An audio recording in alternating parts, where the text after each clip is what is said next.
In this lecture, we will practice working with ClusterIP services in Kubernetes. With the ClusterIP services, we enable communication between pods inside the Kubernetes cluster. For example, when we have a backend application deployed in Kubernetes and we want to make this application available for a front-end application, we expose the backend application using a ClusterIP service. So whenever the front-end application want to communicate with the backend application, the front-end application will send requests to the ClusterIP service, and then the ClusterIP service will forward these requests to one of the pods running at the backend application. So what we have to know about ClusterIP services is that we use them whenever we want to enable communication between pods inside the Kubernetes cluster. For example, here we have a backend application developed with Django and Django REST framework. We will deploy this application in Kubernetes and we will expose this application inside the cluster to be accessible by other pods deployed on the same Kubernetes cluster. So let's try first of all to run this application locally. So let's open a terminal here.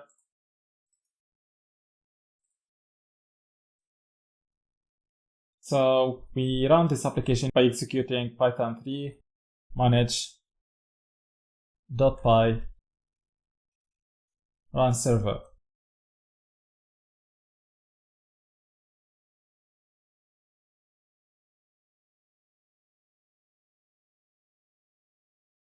So let's click on this URL.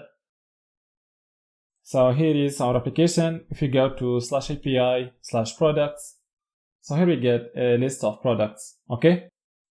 So let's see how to deploy this application in Kubernetes.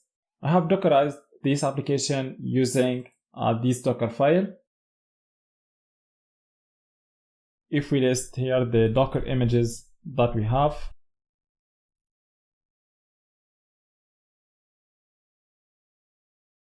so the image is called Django with this tag.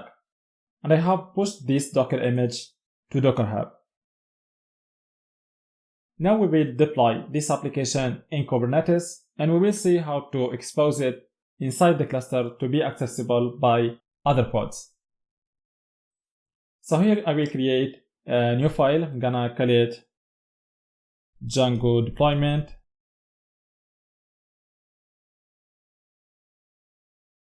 So here we will create a deployment to deploy this application. So let's copy this YAML file and we will paste it here. So we will keep the API version, the kind. For the name, I will change it to Django. And the same for the labels given to the pods.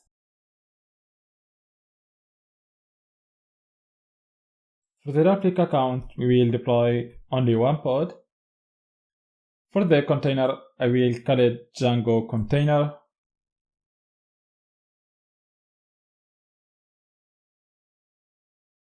For the image, we will use the Docker repository / the name of the image, which is Django. Then the tag,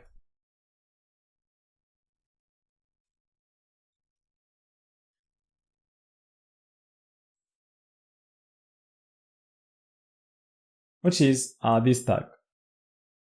So now we can create this deployment to deploy the Django application.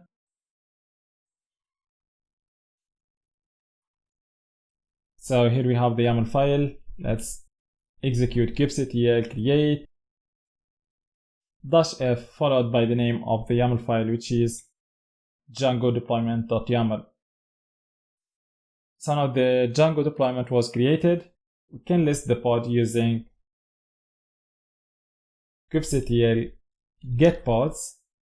So we have only one pod running. If we describe the pod,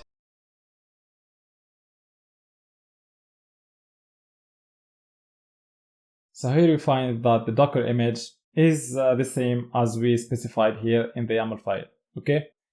So now we want to expose this pod inside the Kubernetes cluster using a ClusterIP service. But first of all, let's understand why we need to expose this pod using a ClusterIP service and why we can't rely on the IP address given to the pod. Because here, if we execute kubectl get pods with the white option, so we find here the IP address given to this pod, okay? And we can access the pod using this IP address. So for example, if we create an Nginx pod, so let's create an Nginx pod just to try to access this application from the Nginx pod, okay? So here I will get this YAML file and I will create new file. I'm gonna call it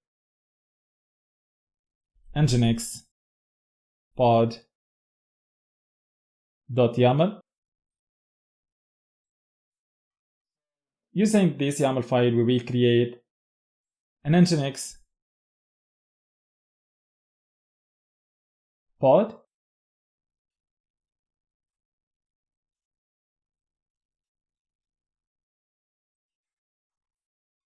So the pod was created. If we get the pods, kubectl get pods. So now we have two pods running.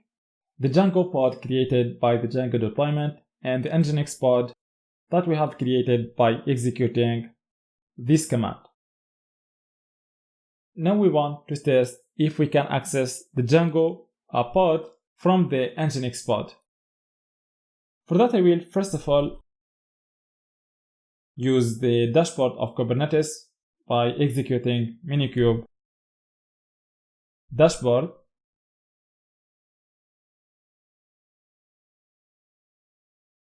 So here we have the pods, we have the Nginx pod and the Django deployment pod.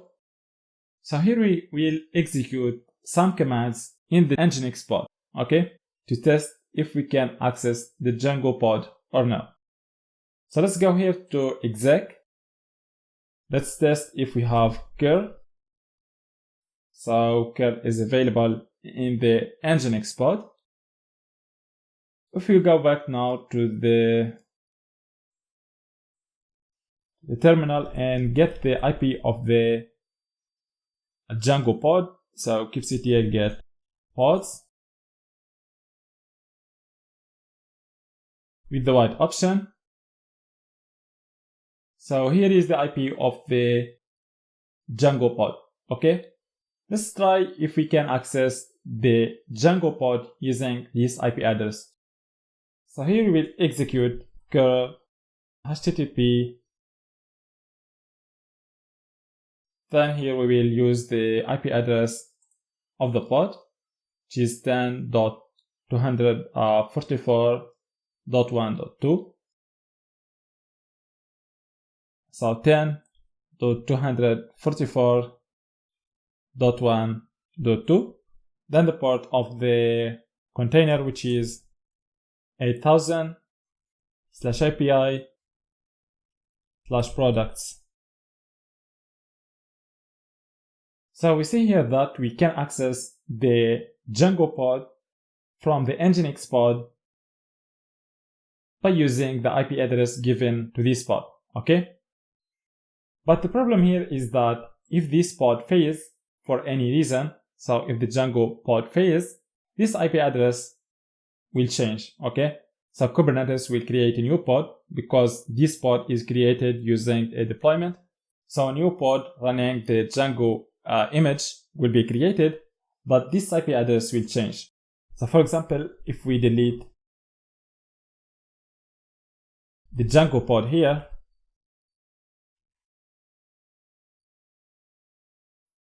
so now the pod was deleted. Let's get the pods again using kubectl get pods. So a new pod is created. But this time, if we check the IP address given to this pod using kubectl get pods with the white option, so we see here that a new IP address is assigned to this pod. So now if we execute the curl command again, we can't access the new Django pod because it has a new IP address, okay? That's why we can't rely on the IP address given to the pod, okay? Because if the current pod fails, a new pod will be created with a new IP address. So to solve this problem, we have to use ClusterIP services. With a ClusterIP service, if the pod fails and a new pod was created, we still use the name of the ClusterIP service to access the new pod. So we will create now a ClusterIP service. First of all, I will create a new file. I'm gonna call it a backend service. So I will take the same content of the YAML file used to create the node pod service, and I will paste it here in the backend service. So we will keep the API version and the kind. For the name, I will call it backend service. For the type now, it should be ClusterIP. So we want to create a ClusterIP service. For the selector here, we mentioned the labels given to the pods. If we go to the Django deployment, here we have given this label to the Django pods. So we will use this label to associate this ClusterIP service with the Django pod. And here in the port section, we will set the port. We set it to 8000. So this is the port of the ClusterIP service. And the target port which is the port of the container, it will be set also to 8000. So now we can create this ClusterIP service.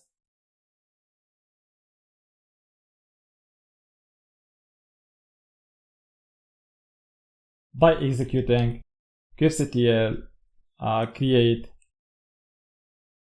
followed by the name of the YAML file, which is backend service.yaml. So now the service was created. We can get the services using kubectl get services. And here is the ClusterIP service that we have created using this YAML file. So now to access the Django application running inside the Django pod, we use the name of the ClusterIP service. So if we go here to the Kubernetes dashboard, and here from the Nginx pod, we will test if we can access the Django application running inside the Django pod using now the name of the ClusterIP service. So we will use the same command, which is curl, but now instead of using the IP address of the pod, we will use the name of the ClusterIP service, which is backend service. So now you see that the Django application running inside the Django pod is accessible by using the name of the ClusterIP service. And if the running pod fails and a new pod was created, we still access the backend application using the ClusterIP service because now we are not relying on the IP address given to the pod. So for example, if we delete the current pod, so let's first of all check the IP address given to this pod.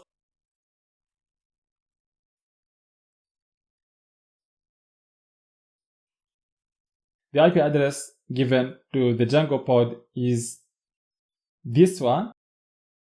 Let's delete the pod using kubectl delete pod, and then the name of the pod. So a new pod will be created by the deployment. So new pod was created 9 seconds ago. Let's check the IP address given to the new pod by using kubectl get pods with the white option. So now the IP address is this one, which is different from the IP address given to the previous pod. But now, because we are not relying on the IP address given to the pod, we still access the new pod using the name of the ClusterIP service. So if we execute the curl command again, so get the same response as we did previously. So now any pod running in the cluster can access the Django application using the name of the ClusterIP service. So whenever you want to expose an application inside the Kubernetes cluster, you have to use a ClusterIP service. So that's enough for now. Thank you very much and see you next time.